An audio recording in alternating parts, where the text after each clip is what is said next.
Хөдөөгийн сэргэлт бодлогын хүрээнд одоо энэ бэлчээрийн даацыг хэрхэн хилцэж байна вэ? Тий, хөдөөгийн сэргэлт хилцүүлэг дээр бэлчээрийн даац онцгой яригдж байна. Яг тэгэхээр яг энэ цаг хугацаатай зэрэгцээд Сүхбаатар аймаг, Дорнод, Хинтээ аймагуудад 20 жилд нэг болдог одоо байгалийн давуу хүчин зүйл одоо байгалийн гамшиг болж байна. Тэгээ энийг одоо яаж дараа нь даван туулах вэ гэдэг энэ асуудлуудыг хилцлээ. Тэгэхээр нэгдүгээр асуудал нь мэдээж байгалийн давуу хүчин зүйлийг гаргахад ард иргэд яаж хохирлгүй байх ёстой вэ гэж. Энэ асуудал дээр Монгол улсын одоо хэмжээнд хэрэгжиж байгаа малын индэгжүүлсэн даатгал байгаа. Энэ даатгал бол үнэхээр одоо л ажиллах ёстой. Одоо ажиллаж байж иргэдийн тэр эдийн засгийн хохирлыг тодорхой хэмжээнд бас нөхөх ийм боломж бүрдлээ. Энэ цаг хугацаанд энэ бэлчээрийн даац хэтрэлт түүнтэй уялдаад гарч ирж байгаа байгалийн энэ гамшигт үзэгдлүүд энэ болгоныг давхтууд мэдээд эдийн засгийн хувьд энэ даатгалын системийг улам боловсронгуй болгож даван туулах талаар хэлэлцэж байна. Сүхбаатар аймгийн хувьд, Дорнод аймгийн хувьд, Хинтээ аймгийн хувьд ер нь бэлчээрийн даац сүүлийн жилүүдэд маш огцом хэмжээгээр нэмэгдсэн, дээрээс нь бэлчээрийн татгалт бий болсон. Зарим газараа 7-оос 10 дахин илүү одоо бэлчээрийн даац хэтэрсэн.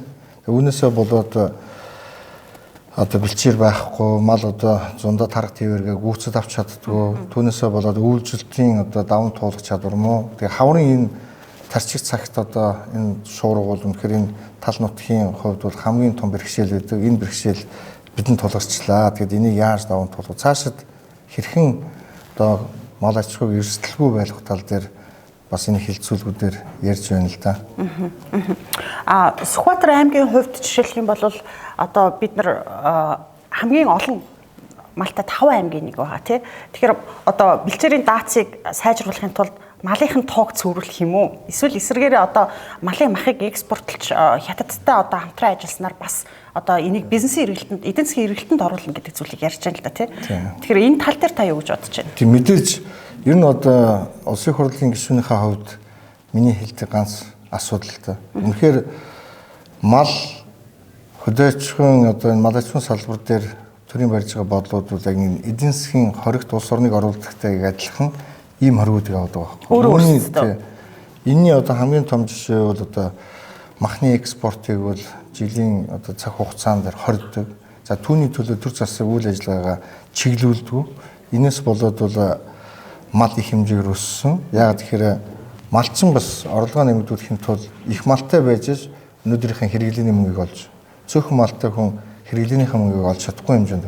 Тэгэхээр энийг махны экспортыг нэмэгдүүлж, малын одоо мах түүхийд бараа бүтээгдэхүүн үнцэнтэй байж өнөөдрийн малын тоон бас хязгаарыг бий болгож мал дээр одоо мал хүн хэрэглээндээ болон борлуулалтаа хийдэг. Энэ борлуулалтын даслан зогсоод байгаа байхгүй.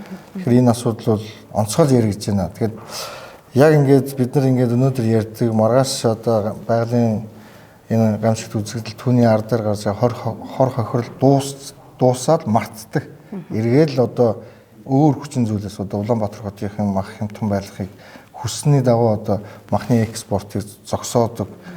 За одоо түүхий эдийн үнийг барьдаг.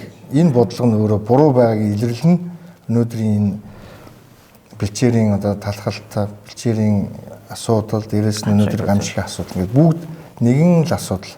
Энэ асуудлыг бүх зогсоор нь шийдэх хэрэгтэй. Ер нь махны экспорт жигдрээр явж исэн он жилүүдэд мэдээж малын тоо толгой бол бас өсөхгүй, буурсан тийм статистикуд байдаг. Тэгэхээр энэ өөр яаж нөхөр хэрвээ үнэтэй байх юм бол малчид бол мал маха борлуулах тэр хүсэл эрмэлзэл нь төрдөг. Тэгээд түүнийхэн дагуу борлуулдаг ийм л асуудал байна. Энэ тэгээд Сүхбаатар Хинтээ Дорнод аймгийн хамгийн том зовлон бэлчээр дээр бол одоо манай юу гэж хэлэх юм бэ? Зарим нэгэн Улаанбаатар хотод байгаа бизнесмэнүүд ч гэдэг юм уу одоо адуун дуртай хүмүүс маш их хэмжээгээр нь адууг цуглаацсан, хувийн адуутай болцсон, мянгаар нь суурилдаг. Одоо хамгийн багадаа 500 адуутай. Тэр бүх адуу энэ одоо Дорнодын тал нутагт, Дарангийн тал нутагт ирээд суурьсан. Тэгээд тэдний одоо бэлчээрийн хамгийн том талхалтын бас нэг хүчин зүйл бол одоо энэ их хэмжээгээр одоо адуу суурилсан тэр адуунууд бүгдээрээ одоо энэ нутагт байрлалаараа бас энэ талхалтыг бий болоод байна л да. Зөв. За баярлалаа танд. За. Болцсон.